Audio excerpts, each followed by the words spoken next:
설날 특집 인터뷰 마련했습니다. 오늘은 공감센터 장성철 소장과 함께 지금 국민의힘, 보수정당 그리고 보수정치 세력이 과연 윤석열 탄핵 국면에서 다시 일어설 수 있는지, 이대로 절멸하고 말 것인지 여러분들께 집중적으로 분석해 드리겠습니다. 장성철 소장 오셨습니다. 어서 오십시오. 네, 안녕하세요.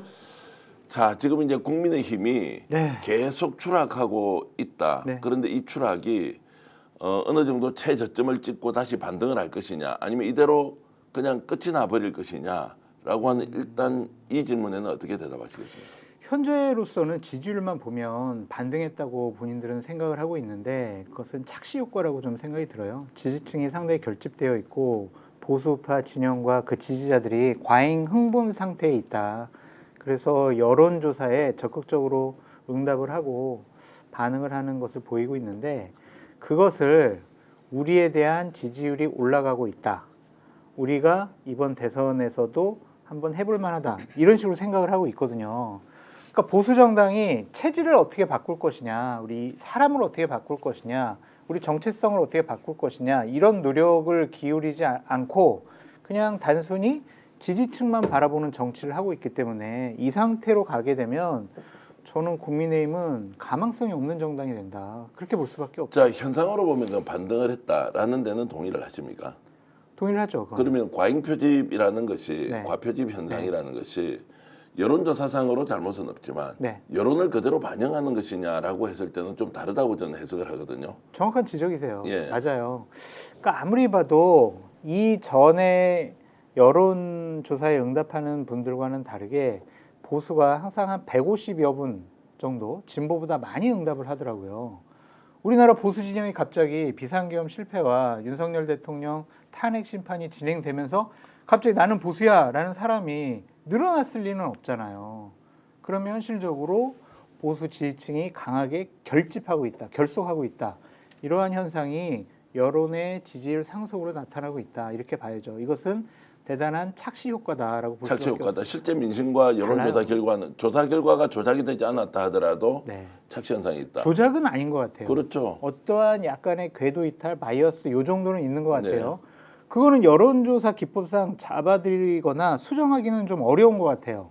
응답하는 분들이 계속 그렇게 응답을 하니까. 그런데 그것을 더 적극적으로 응답을 하고 반응을 하는 것은, 우리가 지금 뭉치지 않으면 큰일 나겠다, 정권 진짜 잃겠다, 윤석열 대통령 큰일 나겠다, 국민의힘 완전히 풍비박산 나겠다, 이렇게 생각하는 것 같아요. 자, 김문수 노동부 장관이 저렇게 대선 후보로 또는 1대1 대결 구도에서 이길 수도 있다라는 결과, 이거 어떻게 보세요?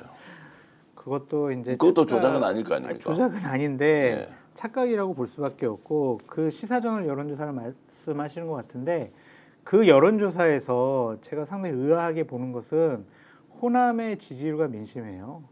거기서 뭐 28%, 25% 이렇게 나와요. 그거는 잘못된 여론조사라고 볼 수밖에 없죠. 우리가 보통 하우스 이펙터, 이제 조사 기관의 성격에 따라서 여론조사 결과가 일부가 뒤틀릴 수 있다, 어쩔 수 없는 것이다라고 하는데, 실제 지금 여론조사에 대해서 신뢰도는 어느 정도 갖고 계세요? 그 조작은 아니다라고는 정도 이야기하지만. 그런데 이제 정기현 대표님 더 잘 아시겠지만, 여론조사는 그 수치를 보는 것이 아니라 그냥 흐름을 보는 거잖아요. 근데 최근에 어쨌든 흐름을 보면은 국민의힘이 결속하고 있고 민주당이 정체거나 좀 지지율이 하락하고 있다, 이것은 민주당과 이재명 대표의 어떤 문제가 있는 것이 아닌가, 그냥 이 정도 수준으로 살펴봐야지, 이게 무슨 윤석열 대통령 탄핵을 반대하는 국민적인 의견이 많이 늘어났다, 뭐 내란죄가 아니다라고 생각하는 국민이 늘어났다, 이렇게 보기는 어려운 것 같아요. 자, 어쨌든 현상적으로는 이렇게 반등하는 분위기가 있다. 네. 그러면 그것을 이제 내용도 살펴봐야 하는데, 그 반등이 김문수라는 대선 후보로 나타나고 네. 정광훈이라는 사람을 중심으로 똘똘 뭉치고 있다. 내용에 대해서는 어떻습니까? 질적 평가를 하자면. 그게 건강한 여론조사 지표냐, 앞으로 저 여론조사 나오는 대로 국민의힘이 현재 입장을 견지를 하면 과연 지지율이 오르고 상승하는데 고착화가 되고 대선과 지방선거를 자신들이 원하는 쪽으로 이길 수가 있느냐, 원하는 결과를 나올 수가 있느냐, 그렇게 생각하기는 어려울 것 같아요. 계속 여론조사의 문제점은 말씀을 드렸고, 중도층의 반응도 상당히 그 여론조사를 보면은 의아한 부분들이 좀 많이 있어요. 그래서 그 여론조사만 갖고 국민의힘이 전략과 전술을 짜게 된다면 대단한 큰 실패를 맛볼 수밖에 없다. 그렇게 좀 말씀드리고 싶어요. 그 여론조사상의 흐름으로 보면 더 정광훈 중심으로 강성으로 극우적 성향을 보일 가능성이 높다 이렇게 이제 보시는 겁니까? 그 지금 신난 그룹이 있어요. 우리가 이제 김문수 장관을 띄웠다. 네. 역시 우리는 힘이 세구나. 그런 게 이제 극렬 보수 우파 유튜버들. 뭐 예를 들면은 뭐 고성국 TV, 신혜식 TV, 배승희, 홍철기, 뭐 서정욱 TV 이런 데서 엄청나게 띄우거든요. 그런 사람들이 야 역시 우리가 영향력이 세. 우리가 보수 우파 국민의힘을 주도할 수 있어. 이런 생각을 갖고 있거든요. 그분들이 막 띄우니까 그분들의 뭐 유튜버를 매일매일 보면서 세뇌당한 많은 국민의힘이나 보수파 지지자분들이 여론조사에서 상당히 강하게 반응을 하는 것이 아니냐 그렇게 생각이 드는데 바닥 민심이나 저희가 이제 쭉 다녀보면은 현장의 민심은 좀 달라요. 그래서 여론조사를 완전히 잘못됐다 무시하는 것은 아니라 그 흐름이 정확한 현재의 민심을 나타내긴 어렵다. 그래서 정광훈 목사의 아스팔트에 동원하는 그 사람들이 야 진짜 일반 국민들의 민심과 같아라고 생각하는 순간 국민의힘은 영남 자민련으로 쪼그라들고 수도권에서는 다음번 선거에서는 이길 수가 없다고 생각이 들어요.